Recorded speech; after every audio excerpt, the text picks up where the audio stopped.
Nick Kyrgios has provided much entertainment at Wimbledon this year. "I think I'm lost without you," sang Freya Ridings behind a grand piano during the centenary ceremony on centre court on Sunday. It may well have been Wimbledon's own ode to Nick Kyrgios, for where would this year's tournament be without the Aussie? Love him or loathe him, you cannot take your eyes off him. According to the rankings, the 27-year-old is only the world's 40th best player, but when it comes to box office entertainment, he is number one. He has been dominating discussions, column inches and the focus of fans here and at home. So, thank goodness Kyrgios came through in 5 sets against American Brandon Nakashima to reach his second Wimbledon quarterfinal. He may have just saved the second week. This year, there has been no Roger Federer to drool over on centre court. There has been no 5-set, late-night, marathon matches from home favourite Andy Murray to get fans glued to their televisions. British number 1 Cameron Norrie's run to his first Grand Slam quarter-final has yet to send pulses racing. While in the women's draw, the only true household names, Serena Williams and Emma Raducanu, were both out by the first Wednesday. So, it has been left to Kyrgios to provide the stardust and storylines. Cast your mind back over the last few days and which matches do you really remember?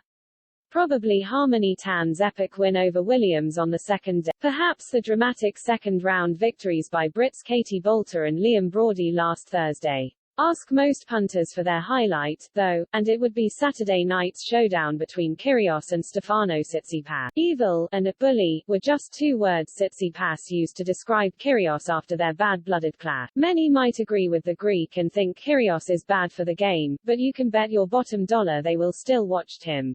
After all, any good drama needs a villain. "I know what I bring to the sport. I'm one of the most important people in the sport," Kyrgios said this week, and it is hard to argue otherwise. Tsitsipas might not like the Kyrgios circus, as he calls it, but paying punters sure do. And Wimbledon schedulers are also waking up to the entertainment he brings, for this 4th-round tie between 2 unseeded players would otherwise not have made it onto centre court.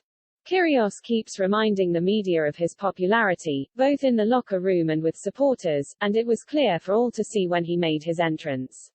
The crowd cheered him to the rafters and they received a wave in reply. From the off, there were far fewer empty seats than we have seen in other big matches on this grand old stage. They came to see Kyrgios thrill them and he did not disappoint in his hard-fought 4-6, 6-4, 7-6, 3-6, 6-2 win over 20-year-old Nakashima. Admittedly, that sort of stuff divides opinion far less than his outbursts at officials, which has seen him fined twice already this tournament. But against American Brandon Nakashima, he was by his standards, on his best behavior. Even if he did breach the all-white code by wearing a red cap and red trainers as he walked on and off the court, there were just the occasional few chunters to the umpire and theatrical looks to the line judges. Nothing that will make its way to the referee's office this time, of course, as this is Kyrgios. There were subplots. At 3-2 down in the 3rd set, he called for the trainer and received a medical timeout to treat a troublesome shoulder injury. Yet it did not stop him serving bombs and unleashing rockets from the back of the court, most memorably the cross-court forehand that clinched the 3rd set tie-break. But in the 4th set, it was not Kyrgios' shoulder that was causing problems, it was his head. When he was broken in the 7th game, he turned to his box and bellowed, "I'm trying, obviously, to make a first serve, so stop saying that." Then, to make a petulant point in his next service game, he chucked in a serve at 74 miles per hour, pretty much throwing the game and subsequently the set. In the 3rd game of the decider, he took issue with technology after he challenged a Nakashima serve which proved to be comfortably in. As Kyrgios complained to the umpire, one fan shouted, "Stop moaning," and received a round of applause. Yet the huge cheer Kyrgios got when he went on to break Nakashima in that game, and then again a few minutes later, proved who the majority of the crowd were really behind. And when he served out the match to clinch his place in the quarterfinals, they rose as one to salute the man of Wimbledon 2022.